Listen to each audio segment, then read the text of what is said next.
Hi everyone, this is Monica Agrawal, lecturer in commerce from GGSSS Hisar. तो my dear students, आज हम करेंगे +1 accountancy का बहुत ही interesting chapter that is provisions and reserves. अब तक बच्चों आप बहुत सारे चैप्टर कर चुके हैं और उसमें आपने अक्सर इन वर्ड्स को सुना भी होगा, है ना, कि प्रोविज़न क्या है, रिज़र्व क्या है। कभी हम किसी चीज़ के लिए प्रोविज़न बना रहे हैं और रिज़र्व्स के आगे भी आपने बहुत सारे वर्ड्स लगा के कुछ कुछ सुने होंगे कि क्या है। तो आप लोगों के लिए बिल्कुल एक नया सब्जेक्ट है, अकाउंटेंसी आप फर्स्ट टाइम पढ़ते आ रहे हैं, बट डोंट वरी, ये जो होते हैं वर्ड्स बहुत इजी वर्ड्स होते हैं। अगर आपको इनका मतलब पता चल जाता है तो आप इनको बड़े बखूबी यूज़ कर सकते हैं। तो बच्चों चलिए, हम आगे बढ़ने से पहले एक बार ये नज़र डालेंगे कि आज हम कौन कौन से टॉपिक करने जा रहे हैं। तो बच्चों आज हम पढ़ेंगे, एक तो प्रोविज़न का मतलब क्या है, उसकी डेफिनेशन के बारे में हम पढ़ेंगे, साथ ही हम उसकी फीचर्स के बारे में भी देखेंगे। प्रोविज़न्स के ऑब्जेक्टिव्स क्या हैं, इम्पॉर्टेंस क्या है, और हम क्या देखेंगे कि अकाउंटिंग ट्रीटमेंट कैसे करते हैं, कि अकाउंट्स में हम उसको कैसे ट्रीट करेंगे, कैसे अपनी बुक्स में हम शो करते हैं। ठीक है, जैसे हमने प्रोविज़न्स की चीज़ें पढ़ी सेम वैसे ही हम रिज़र्व का मीनिंग देखेंगे, फीचर्स देखेंगे, ऑब्जेक्टिव्स देखेंगे, इम्पॉर्टेंस देखेंगे, और रिज़र्व का भी हम क्या पढ़ेंगे, अकाउंटिंग ट्रीटमेंट पढ़ेंगे। फिर हम देखेंगे कि इन दोनों में डिफरेंस क्या है, प्रोविज़न में और रिज़र्व में अलग अलग क्यों हैं, ये क्या ये सिमिलर है या क्या अलग है। तो हम इनमें डिससिमिलैरिटीज़ मीन्स डिफरेंस के बारे में पता लगाएंगे, और एट लास्ट हम इसमें क्या देखेंगे, रिजर्व्स हमारे क्या होते हैं। तो चलिए अब हम अपना इंटरेस्टिंग सा टॉपिक स्टार्ट करते हैं बच्चों। तो आते हैं, हम शुरू करते हैं प्रोविज़न के मतलब से। अब देखिए, आप जानते हैं इतना आपको काफ़ी कुछ पता चल चुका है बिज़नेस के बारे में। बिज़नेस जो है वो एक अनसर्टेन है, फ्यूचर क्योंकि अनसर्टेन है तो बिज़नेस में प्रॉफिट होना भी अनसर्टेन है। आप प्रिडिक्शन कर सकते हैं, लेकिन कल को क्या मजबूरी आ जाती है, किस चीज़ की एक कोई कॉन्टिजेंसीज हो गई, एमरजेंसीज हो गई, हम इसके बारे में कुछ नहीं कह सकते, कुछ भी हो सकता है, हम नहीं पता लगा सकते। अब एकदम से अगर आपको पैसे की ज़रूरत पड़ गई तो आप कहाँ से लेकर आओगे, है ना, मुश्किल हो जाएगा ना। तो लेकिन अब हमें बिज़नेस तो चलाना है तो पैसा तो चाहिए होगा। अब जब पैसा चाहिए हमें तो उसको कहीं ना कहीं से अगर आप लोन उठाओगे तो वो उस पर इंटरेस्ट ज़्यादा देना पड़ेगा, क्योंकि जब हमें एकदम से पैसे की ज़रूरत होती है तो बच्चों कोई भी हमें एकदम से आगे पैसा नहीं देगा कि ठीक है आप इतने ही रेट्स पे पैसा ले लीजिए, ऐसा कभी नहीं होता। तो उसके लिए फिर आपको क्या है, ज़्यादा इंटरेस्ट भी देना पड़ सकता है। हो सकता है मौके पे आपको पैसा ना मिले तो आप मुश्किल में भी पड़ सकते हैं। तो इन चीज़ों से बचने के लिए कौन सी दो टर्म्स यूज़ की गई, प्रोविजंस एंड रिजर्व्स, क्योंकि फ्यूचर अनसर्टेन है, कोई भी चीज़ें पड़ जाती हैं, मुश्किल पड़ सकती है उसमें। तो हम क्या करते हैं कि इसके लिए हम प्रोविज़न वगैरह और रिजर्व्स वगैरह बनाते हैं। तो अक्सर होता क्या है कि जैसे जो कंपनी के प्रॉफिट्स होते हैं, जब हम प्रॉफिट निकालते हैं, एक बच्चों फाइनल अकाउंट्स हम बनाते हैं। फाइनल अकाउंट्स कौन से होते हैं, जो at the end of the year हम बनाते हैं, वो हमारे क्या होते हैं, फाइनल अकाउंट्स होते हैं। तो बच्चों जब हम फाइनल अकाउंट्स बनाते हैं तो उस वक्त हम प्रॉफिट को निकालते हैं। तो प्रॉफिट निकालते वक्त हम कुछ अमाउंट जो है वो साइड पे रख देते हैं, किस लिए, कि भाई कल को कोई भी एकदम से हमारे को पैसा देना पड़े, कोई एसेट की वैल्यू कम हो जाए, तो कुछ ऐसी चीज़ों के लिए हम पैसा क्या है वो अलग से निकाल देते हैं कि पहले से, ठीक है, ताकि हमें क्या है, क्योंकि अनसर्टेनिटी तो रहनी है, कॉन्टिजेंसी हो ही सकती है। तो अगर हम अपना असली प्रॉफिट निकालना चाहते हैं तो हम प्रोविज़न का जो पैसा है प्रोविज़न के नाम पे, ठीक है, वो हम एक अलग से निकाल लेते हैं। लेकिन नहीं, इससे तो अभी हमारा क्लियर नहीं हुआ कुछ भी खास। चलिए एक डेफिनेशन की तरफ चलते हैं। प्रोविज़न क्या है, कंपनीज एक्ट 2013 के अकॉर्डिंग बताया गया है। Provision means any amount written off or retained by way of providing for depreciation. Depreciation क्या होता है बच्चों?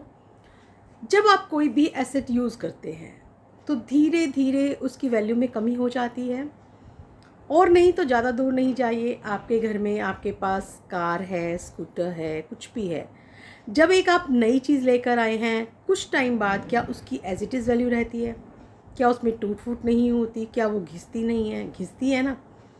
आप अगर 50,000 की स्कूटी लेकर आए हैं या 5 लाख की कार लेकर आए हैं, तो बच्चों क्या उसकी वैल्यू जो है वो 5 साल के बाद भी क्या उतनी ही रह जाएगी? नहीं, उसकी वैल्यू में कमी हो जाएगी। आप उसको लगातार यूज़ करेंगे तो होगा क्या कि धीरे धीरे उसकी वैल्यू बिल्कुल ख़त्म भी होती चली जाएगी। एक दिन ऐसा आता है कि वो बिल्कुल ना के बराबर उसकी वैल्यू रह जाती है। फिर हमें लगता है भाई अब ये तो ख़राब हो गई है, अब हमें दूसरी गाड़ी चाहिए। तो अब दूसरी गाड़ी चाहिए हमें, तो उसके लिए पैसा एकदम से फिर से कहाँ से आएगा? मुश्किल हो गई ना। जो हमने पैसा उसकी मरम्मत पे लगाया, जो धीरे धीरे उसकी वैल्यू बढ़ाने पे लगाया, घिसावट हो रही थी उसके लिए हमने, तो उसके लिए फिर हम क्या करते हैं बच्चों, हम पहले से ही एक अमाउंट जो है वो अलग रखना शुरू कर देते हैं। ठीक है, हमने अपना वैल्यू अलग रखना शुरू कर दिया तो उससे क्या होगा कि हमारे पास पैसा भी आ गया। मीनवाइल जो खर्चे हैं हमने अगर वो करने हैं तो एकदम से कंपनी पर असर भी नहीं पड़ा, क्योंकि धीरे धीरे आप उन चीज़ों को निकाल रहे हैं। और जब 10-15 सालों के बाद आपके पास कुछ पैसा भी आ जाएगा कि अगर आप नई उसको रिप्लेस करना चाहते हैं तो आप उसको रिप्लेस भी कर सकते हैं। ठीक है, तो इसीलिए क्या कहा गया है, provision means any amount written off और retained by way of providing for depreciation, renewal और diminution in the value of assets और retained by way of providing for any known liability. अब यहाँ पे जो ये नॉन वर्ड यूज़ हुआ है ना बच्चों, ये बहुत इम्पॉर्टेंट है। नॉन हमें पता है, ऐसी लाइबिलिटी जो हमें पता है, हम जानते हैं जिसके बारे में, liability of which the amount can not be determined with substantial accuracy. हमें ये तो पता है कि ये हो सकता है, लेकिन हमें ये नहीं पता कि कितना अमाउंट हमारा हो सकता है। फॉर एग्ज़ाम्पल, आप लोगों को उधार माल सेल करते हैं। ठीक है, अब एग्ज़ाम्पल की हेल्प से आपको बड़े अच्छे से समझ में आ जाएगा।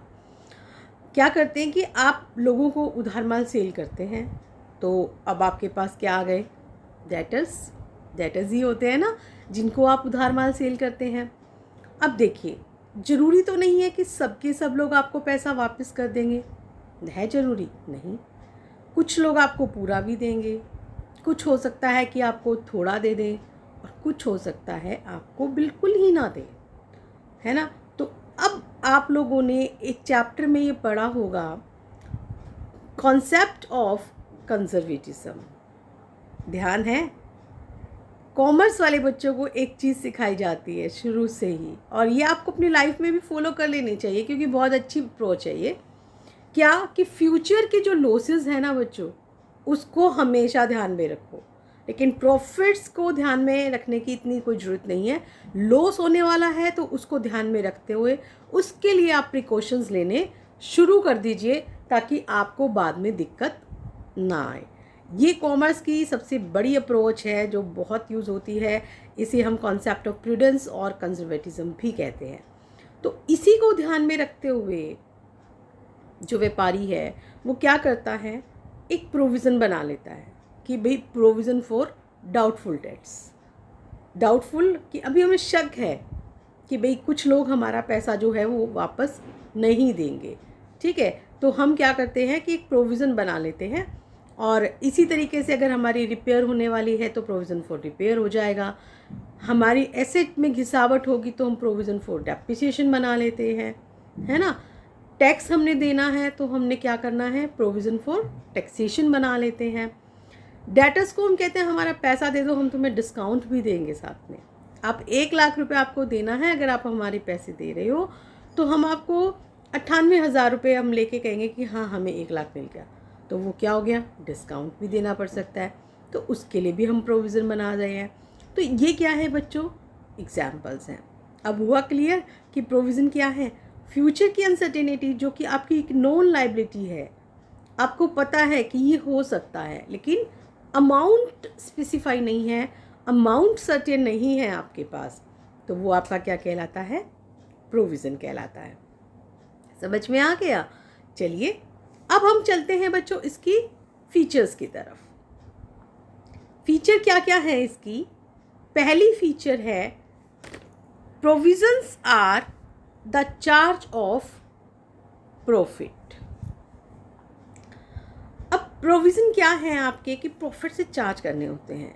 जब आप लास्ट में अपना हर साल के एंड में आप अपने अकाउंट्स मेंटेन करते हैं ना बच्चों, तो आप अकाउंट बनाते हैं 3 मेन, ज़्यादातर trading account, profit and loss account and the balance sheet. तो ये जो प्रोविजंस होते हैं ये हम कहाँ शो करते हैं? प्रॉफिट एंड लॉस अकाउंट में। अब इससे होता क्या है? Provision reduce the profit. अब ये प्रॉफिट को कम कर देता है। क्यों? क्योंकि हमने तो अपना खर्चा मान लिया इसको। हमने प्रोविज़न क्या कहा कि हमारी कोई भी नॉन लाइबिलिटी के लिए है, कि कल को ये लाइबिलिटी हो सकती है, इसके लिए हमने प्रोविज़न बनाया है, ठीक है ना? तो फिर इससे प्रॉफिट्स क्या हो जाएंगे? हमारे कम हो जाते हैं। लेकिन ये क्या चीज़ है? Provision can not be transferred to general reserve for the distribution.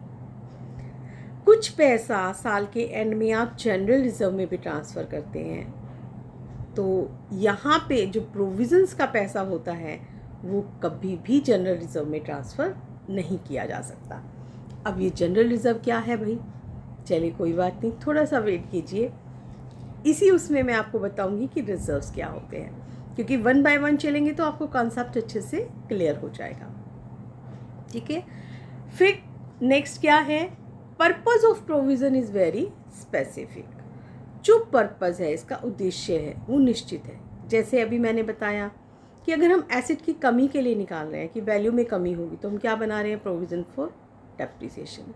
अगर हमारा पैसा डूबने वाला है तो उसके लिए हमने क्या बनाया? Provision for doubtful debts. तो इसलिए जो इसका पर्पज़ है वो क्या है? स्पेसिफिक है। पहले से हमें पता है कि ये इसका पर्पज़ है। And the last point is creation of provision is legally necessary. जो प्रोविज़न है उसको बनाना कानूनी ज़रूरी होता है, कि अगर आप सही व्यू निकालना चाह रहे हैं तो उसके लिए आपको ज़रूरी है कि आप कानूनी तौर से ये मान्यता दी गई है कि आप अपना जो प्रोविज़न्स है वो बना सकते हैं, ठीक है। तो ये तो थी इसकी फीचर्स। चलिए अब नेक्स्ट आता है बच्चों इसके ऑब्जेक्टिव्स। अब ऑब्जेक्टिव में सबसे फर्स्ट ऑब्जेक्टिव क्या है? To provide funds for non liability in future. इसकी हेल्प से हमें क्या मिल जाता है? Non liability. अभी मैंने इस पे एम्फेसिस किया था ना कि हमारे को जो लायबिलिटी है वो हमें ज्ञात है, हमें पता है, हो सकता है हमें इसमें पैसा देना पड़े। जैसे अभी क्या किया था, भूल गए क्या? हमने किया था कि अगर हमने किसी से पैसा लेना है तो कुछ लोग ऐसे हो सकते हैं जो सारा पैसा दे दे, लेकिन कुछ लोग ऐसे हो सकते हैं कि जो पैसा पूरा नहीं देंगे, है ना। तो फिर अब ये उसके लिए क्या है कि हमारा धीरे धीरे इसमें फंड्स तैयार हो गया। तो ये इसका ऑब्जेक्टिव भी है एंड इम्पॉर्टेंस भी है। To calculate the correct net profit of the business. इसकी हेल्प से हम क्या कर सकते हैं? नेट प्रॉफिट का सही पता लगा सकते हैं। क्यों? देखो बच्चों, अगर आप प्रोविजंस नहीं बनाते, आपको पता आपकी लायबिलिटी भी होने वाली है, ठीक है, आपने फिर भी खर्चे नहीं दिखाए, तो इसका मतलब आप तो प्रॉफिट ज़्यादा दिखा रहे हो, जबकि इनफैक्ट ऐसा तो नहीं है कि वो उतने प्रॉफिट है। किसी ने आपको पैसा नहीं दिया, जिसने आपको पैसा देना था उसने आपको पैसा नहीं दिया, it means you are in loss, आपका नुकसान है वो चीज़, है ना। तो अगर हम प्रोविज़न बना लेते हैं तो उससे हम नेट प्रॉफिट का सही पता लगा सकते हैं। जब हमारा नेट प्रॉफिट सही पता लगाएगा तभी तो हमारी वित्तीय स्थिति पता चलेगी। तो इसलिए क्या कहा जाता है? To find out the true financial position. तो इसलिए ये क्या करता है कि जो फाइनेंशियल पोजीशन है, वित्तीय स्थिति है, उसके बारे में भी ये सही पता लगाता है। And the last point is for equitable distribution of expenses. इसकी मदद से अब आप क्या कर सकते हैं? एक्सपेंसेस का भी सही पता सही डिस्ट्रीब्यूशन कर सकते हैं बराबर से। क्योंकि देखिए होता क्या है कि अब मान लीजिए कि आपने एसेट यूज़ की, शुरू में उसके ऊपर कम रिपेयर, जब आप कोई नई चीज़ लेते हैं ना तो उस पर रिपेयर का कम खर्चा आता है। धीरे धीरे जैसे टाइम बढ़ता चला जाता है तो उस पर खर्चा क्या होता चला जाता है, ज़्यादा होता चला जाता है। लेकिन हम अकाउंट्स में अपना क्या करते हैं, हम ये मान के चलते हैं, मान लो कि एक एसेट है हमारे पास, एक गाड़ी है। शुरू में कभी उस पर लगे 5,000, फिर लगे 10,000, फिर 15,000, ऐसे कर करके उस पर 1,00,000 रुपये खर्च हो गए 5 सालों के अंदर। ठीक है, तो हम क्या करेंगे, हम करते हैं कि 1,00,000 डिवाइडेड बाय 5, मतलब 1,00,000 को 5 से भाग किया आपने तो कितना आ गया, 20,000 रुपये। तो हम कभी 5, कभी 10, कभी 15 ना करके हमने क्या किया, 20-20 हज़ार रुपये जो है वो हमने हर साल कर दिया। तो उससे क्या हुआ कि एक्सपेंसेस का जो है वो बराबर का विभाजन हो गया। ये नहीं हुआ कि, क्योंकि देखो यूज़ तो एसेट तब भी हुई ना, शुरू में भी और एंड में भी हुई, है ना। लेकिन क्योंकि वो नई थी तो शुरू में खर्चे कम थे, बाद में पुरानी हो गई तो खर्चे ज़्यादा हो गए, तो उस साल तो बिल्कुल भी प्रॉफिट नहीं रहेगा। तो इसलिए अब हमने क्या किया, उसको इक्वल बांट दिया, हर एक साल में हमने उसको बांट दिया, तो बराबर बांटा, तो उससे उसका जो एक व्यू है, एक फाइनेंशियल पोजीशन है, वो भी हमारी क्या आ जाएगी, इसमें सही आ जाती है। तो आई होप बच्चों कि आपको जो प्रोविज़न का कंसेप्ट है वो बहुत अच्छे से क्लियर हो गया होगा। अक्सर बच्चे इसमें डर जाते हैं, डरने की कोई बात नहीं है। 2-3 पॉइंट्स हमें ध्यान रखने होते हैं। 2 बातें अब इसमें निकल के सामने आई कि एक तो नॉन लायबिलिटी होती है, जिस ज्ञात दायित्व जिसका हमें पता है, ठीक है, लेकिन अमाउंट क्या है सर्टेन नहीं है, निश्चित नहीं है, बस उतना ही आपको ध्यान में देना है। तो चलिए नेक्स्ट हमारा जो आता है उसमें अब हम करते हैं अकाउंटिंग ट्रीटमेंट फॉर प्रोविज़न, कि प्रोविज़न का हम अकाउंटिंग ट्रीटमेंट कैसे करेंगे। इसको बच्चों जैसे अभी मैंने बताया था कहाँ दिखाते हैं, प्रॉफिट एंड लॉस की डेबिट साइड में। अभी आपको शायद प्रॉफिट एंड लॉस बनाना भी नहीं आता क्योंकि ये उससे पहले वाले चैप्टर्स हैं, बट डोंट वरी, अभी आप यहाँ पे इतना ध्यान रखिए, आने वाले चैप्टर्स में हम आपको बताएंगे कि फाइनेंशियल स्टेटमेंट्स आप कैसे बनाते हैं, कैसे आप प्रॉफिट एंड लॉस अकाउंट बनाते हैं, सब आपको पता चल जाएगा। ठीक है, तो फिलहाल आपको क्या ध्यान में रखना है, प्रॉफिट एंड लॉस की डेबिट साइड में इसको दिखाया जाता है। दूसरा आप इसको दिखाते हैं बैलेंस शीट में। बैलेंस शीट में कहाँ दिखाएंगे, जो एसेट है या तो उसमें से माइनस करके, लाइक डेटर्स हैं तो आप एसेट में दिखाते हो ना डेटर्स, तो उतने से आप उसको कम कर दोगे, ठीक है, या फिर आप इसको अपनी लायबिलिटी साइड में दिखाओगे, जैसे कि टैक्सेस के लिए है तो प्रोविज़न फॉर टैक्सेशन आ गया, रिपेयर्स के लिए है तो प्रोविज़न फॉर रिपेयर्स या रिन्यूअल्स आ गया। ठीक है, तो ये था इसका अकाउंटिंग ट्रीटमेंट। अब चलिए नेक्स्ट जो हमारा टॉपिक है वो कौन सा है बच्चों, अब हम बात करेंगे रिजर्व्स के बारे में। तो रिजर्व हमारे क्या हैं, रिजर्व है हमारे एप्रोप्रिएशन ऑफ प्रॉफिट्स के बारे में, एक उनको एप्रोप्रिएट करना, एक उसमें से एक कहते हैं ना कि एक अकाउंट बनता है profit and loss appropriation account, कि जब आपने नेट प्रॉफिट निकाल लिया तो आप उसको बांटते हैं, शेयर होल्डर्स में डिवाइड करना है, बिजनेस के ऑनर को देना है, रिजर्व्स में बांटना है, तो ये चीज़ें हैं। ठीक है, अब जैसे जो प्रोविजंस थे वो किस लिए थे, नॉन लायबिलिटी के लिए, लेकिन अमाउंट सर्टेन नहीं था, है ना, कंटिजेंसीज के लिए थे कि कल को हो सकती हैं। लेकिन रिजर्व क्या है कि ये अननोन लायबिलिटी के लिए है, आपको नहीं पता कि कल को क्या होने वाला है। हाँ, ये लेकिन कंपनी की फाइनेंशियल पोजीशन को ज़रूर स्ट्रॉन्ग करते हैं। तो इसमें फिर हम क्या करते हैं कि जो बिज़नेस में से पैसा निकाल के, क्योंकि कल को अगर हमारा बिज़नेस अच्छा चल रहा है तो हर बिज़नेसमैन चाहता है कि अपना बिज़नेस को एक्सपेंड करे, बढ़ाए, फ्यूचर के लिए भी उसको सही हो जाए, है ना। तो इसलिए फिर हम क्या बनाते हैं, रिजर्व्स बनाते हैं। ठीक है, तो एग्जाम्पल जैसे इसके क्या हैं, जनरल रिजर्व, सामान्य संचय जिसको आप कहते हैं, अभी पीछे भी हमारा आया था। वर्कमैन कॉम्पनसेशन फंड आपने ग्रोथ के लिए तो बनाया ही बनाया, जैसे कि कल को क्या हो सकता है कि किसी वर्कर की एक्सीडेंट हो गया वर्किंग आवर्स में और फैक्ट्री में, तो उसकी कंपनसेशन तो देना पड़ेगा ना, तो उसके लिए हमने पहले से एक अलग फ़ंड बना के रखा है। ऐसे ही हमने एक फ़ंड बना के रखा है इन्वेस्टमेंट फ्लक्चुएशन फ़ंड। वो क्या चीज़ है हमारा, कि जैसे कि जो आपके पास इन्वेस्टमेंट्स हैं उसमें प्राइसेस में उतार चढ़ाव चढ़ते रहते हैं, कभी कम हो गए कभी ज़्यादा हो गए, तो उसमें नुकसान ना हो तो उसके लिए भी हमने अपना एक रिज़र्व बना के रखा हुआ है। फिर आता है कैपिटल रिज़र्व, जो आपके कैपिटल प्रॉफिट्स होते हैं। दो तरीके के प्रॉफिट्स आपने पढ़े होंगे, कौन कौन से? Revenue profits and capital profits. Revenue profits आपके क्या होते हैं बच्चों? जो आपके डे रूटीन के जो आप करते हैं वो आपके रेवेन्यू होते हैं। लाइक जिसका आपका फर्नीचर का बिजनेस है तो आप फर्नीचर की सेल परचेस करते हैं, उसमें जो आपको प्रॉफिट हुआ वो क्या है? आपका रेवेन्यू। लेकिन कभी उसके अलावा कोई और आपने फिक्स्ड एसेट बेची, उसमें जो आपको प्रॉफिट हुआ that is capital profit. Like आपके पास क्या था? फर्नीचर का आपका बिजनेस है, आपके पास गाड़ी थी एक अलग से बिजनेस के पर्पज़ के लिए, अब आपने उसको सेल किया और उसमें अगर आपको प्रॉफिट हुआ दैट इज़ वो, वहाँ से अब आप जो रिज़र्व बनाएंगे वो क्या आ जाएगा? Capital reserve. और वो प्रॉफिट क्या हुआ आपका? Capital profit. देखा आपने, जब आप शुरू की जो आइटम्स हैं, टर्म्स हैं वो पढ़ रहे हो, धीरे धीरे हमने उन्हीं टर्म्स को यूज़ करना होता है, तो इसलिए डरने वाली कोई बात नहीं है, उनको समझते जाइए और करते जाइए। धीरे धीरे अभी शुरू में याद नहीं रहेंगी, लेकिन बाद में वो आपको याद भी रहने लग जाती हैं।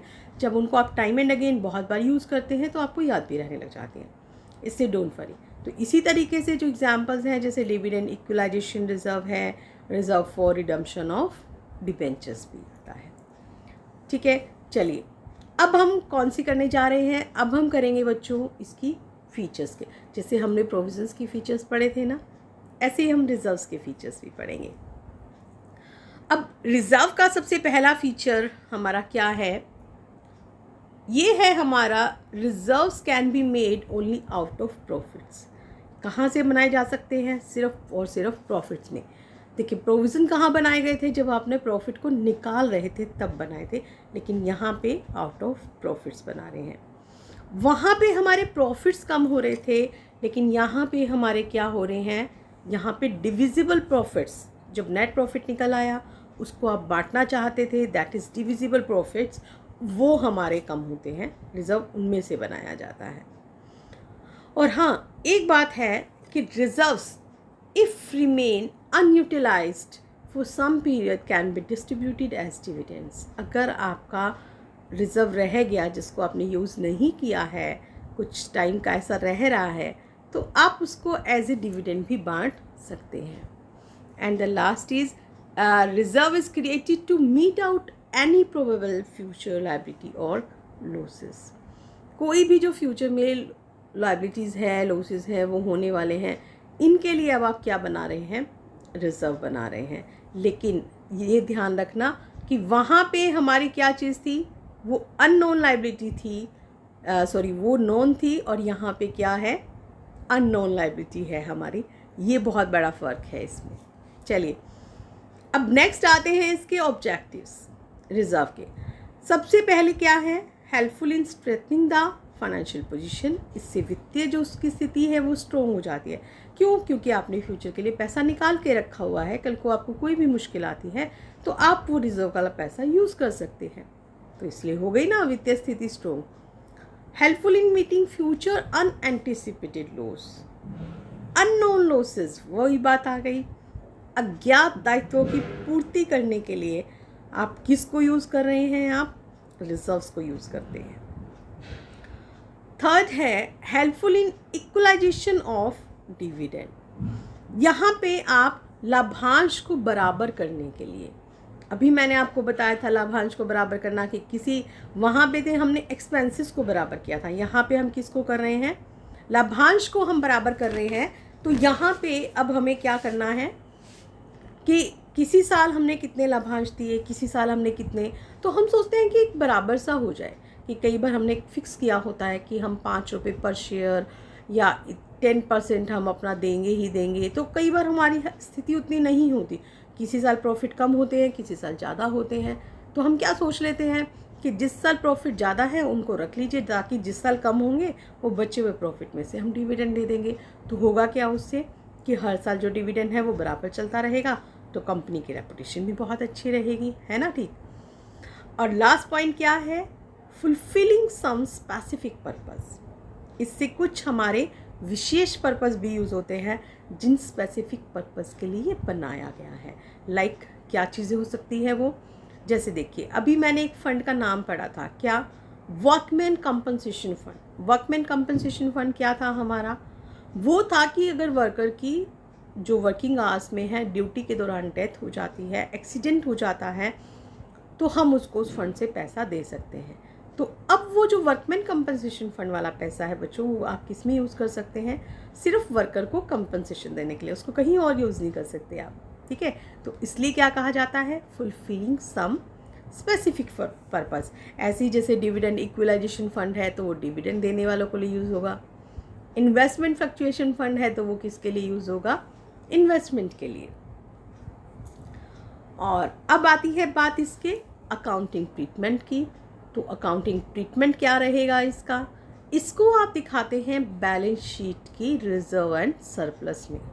लायबिलिटी साइड में आप इसका रिजर्व एंड सरप्लस का कॉलम होता है और उसमें आप इसको शो करते हैं, और एक तरफ जो हम रिजर्व्स बनाते हैं वो कहाँ दिखाते हैं, हम profit and loss appropriation account में।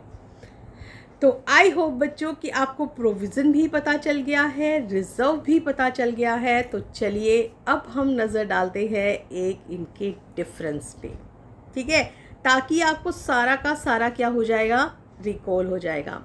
तो सबसे पहला इसका क्या डिफरेंस है कि प्रोविज़न जो है वो किसके लिए बनाया जा रहा है, नॉन लायबिलिटी के लिए, एक ज्ञात दायित्व के लिए, जबकि रिजर्व किसके लिए बनाया जा रहा है, अननोन लायबिलिटी के लिए।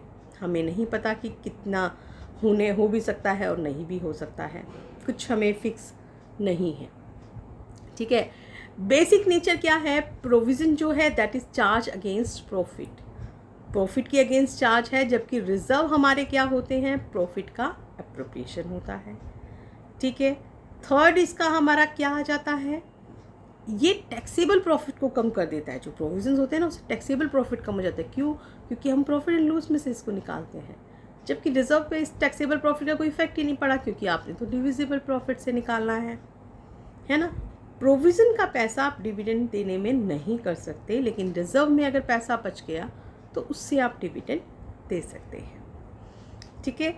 एंड नेक्स्ट पॉइंट इज़ कि जो प्रोविज़न्स होते हैं वो प्रॉफिट या लॉस निकालने से पहले ही बनाए जाते हैं, लेकिन रिज़र्व कब बनाएगा, अगर प्रॉफिट होगा तो रिज़र्व बनेगा, अगर प्रॉफिट नहीं है तो रिज़र्व बन ही नहीं सकता, क्योंकि प्रॉफिट होगा तो बनेगा ना, एप्रोप्रिएशन है ना, और अगर होगा ही नहीं तो बनेगा ही नहीं।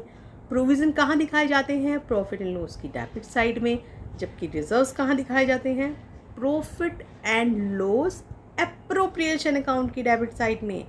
ये ध्यान देना है आपको, प्रोविज़न कब बनाए गए, कहाँ बनाए गए, प्रॉफिट एंड लॉस में शो किए गए हैं, जबकि रिजर्व्स कहाँ दिखाए गए हैं, प्रॉफिट एंड लॉस की डेबिट साइड में, ठीक है बच्चों। तो आपको ये टॉपिक्स बहुत अच्छे से समझ आ गए होंगे। चलिए अब इस चैप्टर का लास्ट टॉपिक अब हम करने जा रहे हैं, that is types of reserves. Types of reserve क्या हैं, there are two types of reserves, open reserve, secret reserve. फिर ओपन रिजर्व के भी दो पार्ट्स हैं, कौन कौन से, रेवेन्यू रिजर्व और कैपिटल रिजर्व। फिर रेवेन्यू रिजर्व को फिर से बांट दिया गया किस में, जनरल रिजर्व में और स्पेसिफिक रिजर्व में। तो चलिए वन बाय वन हम इन पे बात करेंगे। तो सबसे पहले हम ओपन रिजर्व की तरफ चलते हैं। ओपन रिजर्व कौन से होते हैं, जिन्हें आप बैलेंस शीट में शो करते हैं, दैट इज ओपन रिजर्व, ठीक है। सो सिंपल, एक ही लाइन में इसका मतलब पता चल गया। लेकिन एक आते हैं सीक्रेट रिजर्व। सीक्रेट रिजर्व जिन्हें हम बैलेंस शीट में शो नहीं करते हैं, ठीक है, which just not appear in the balance sheet. लेकिन अब ये क्या करते हैं, इनकी मदद से हम अपना जो डिस्क्लोज प्रॉफिट है ना वो कम करते हैं और टैक्स लायबिलिटी भी कम कर लेते हैं, ठीक है। तो अब इसमें होता क्या है कि ये बनाए जाते हैं कि जैसे आपने डेप्रिसिएशन हाई बना दिया, शो कर दिया, तो अब आपके पास पैसा तो है लेकिन आप उसको खर्चा दिखा दिया आपने। ऐसे ही आपने स्टॉक को अंडर वैल्यूएशन कर दिया, ओवर वैल्यूएशन कर दिया, तो उसमें भी आपके क्या बन जाते हैं, सीक्रेट रिजर्व हो जाते हैं।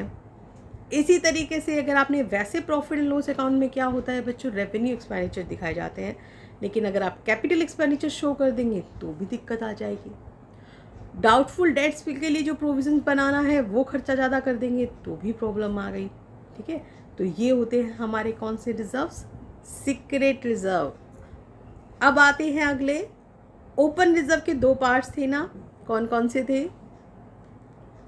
चलिए, इसमें आता है जनरल रिजर्व और स्पेसिफिक रिजर्व। तो जनरल रिजर्व अब हमारे क्या हैं? जो स्पेसिफाइड नहीं है, किसी भी पर्पज़ के लिए यूज़ किया जा सकता है, फ्री हैं। ठीक है, और इससे जो कंपनी की फाइनेंशियल पोजीशन है वो भी बढ़ती है। लेकिन जो स्पेसिफिक रिजर्व होते हैं वो स्पेसिफिक पर्पज़ के लिए होते हैं, वो सिर्फ उसी पर्पज़ के लिए यूज किए जा सकते हैं। जैसे कि डिविडेंड इक्विलाइजेशन रिजर्व था, तो वो किस पर्पज़ के लिए यूज़ हो रहा है? डिविडेंड इक्विलाइजेशन पर्पज़ के लिए था।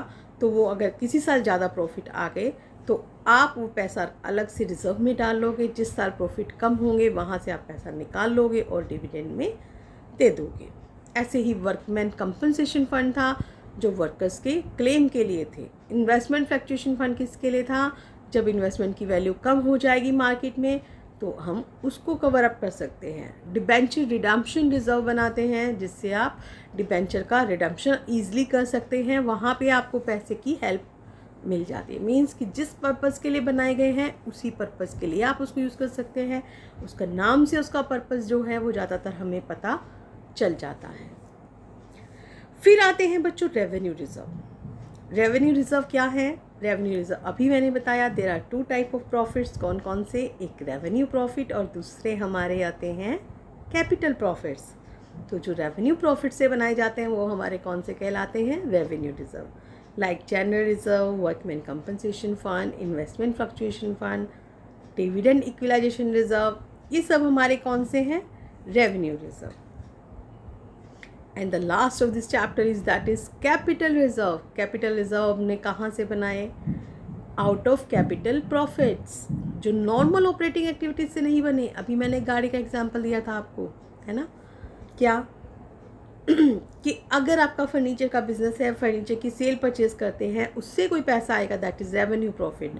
लेकिन अगर आपने अपनी बिजनेस की और कोई एसेट है, मशीनरी बेची, कुछ भी बेचा, और उससे अगर आपको जो प्रॉफिट्स हुआ तो वो क्या हो गए? Capital profit. रेवेन्यू प्रॉफिट से पैसा निकाला लग गया, दैट इज़ रेवेन्यू रिजर्व। अगर कैपिटल प्रॉफिट से पैसा निकाला गया तो वो क्या है? हमारा कैपिटल रिजर्व। ठीक है, ये ऐसे रिजर्व्स होते हैं जिनको आप डिविडेंड नहीं दे सकते जिनसे, और इनसे आप क्या कर सकते हो? कैपिटल लॉसेस को ही आप राइट ऑफ कर सकते हो या आप बोनस शेयर्स इशू कर सकते हो इनसे। ठीक है, और ये कौन कौन से होते हैं, इनके एग्जाम्पल्स भी आपको पता होने चाहिए। तो एग्जाम्पल्स कौन कौन से हैं? Premium on issue of shares और डिबेंचर। ठीक है, जब आप शेयर्स या डिबेंचर इशू करते हैं उस वक्त जो प्रीमियम होता है। कोई फिक्स्ड एसेट की आपने सेल की उस पर जो प्रॉफिट होता है। डिबेंचर के रिडम्पशन पर कोई प्रॉफिट होता है। कोई रिवैल्यूएशन अगर आपने फिक्स्ड एसेट्स का किया उस पर कोई प्रॉफिट है, या आपकी कंपनी बनने से पहले की कोई प्रॉफिट है, या आपने जो फॉरफिटेड शेयर्स हैं उनको रीइश्यू किया तो उस पर कोई प्रॉफिट है। तो वो सारे के सारे अब हमारे क्या कहलाते हैं? That is capital reserve. ठीक है, तो ये सब कैपिटल प्रॉफिट से निकाल के और फिर हमारे इसमें ट्रीट किए जाते हैं। तो बच्चों ये बहुत इम्पॉर्टेंट चैप्टर भी है और इंटरेस्टिंग तो था ही। आई होप आपको भी अच्छा लगा होगा। इसमें से एक क्वेश्चन भी 101% आता है, तो इसको बहुत अच्छे से कीजिएगा। ठीक है, तो आज के लिए हमारा इतना ही। Thank you.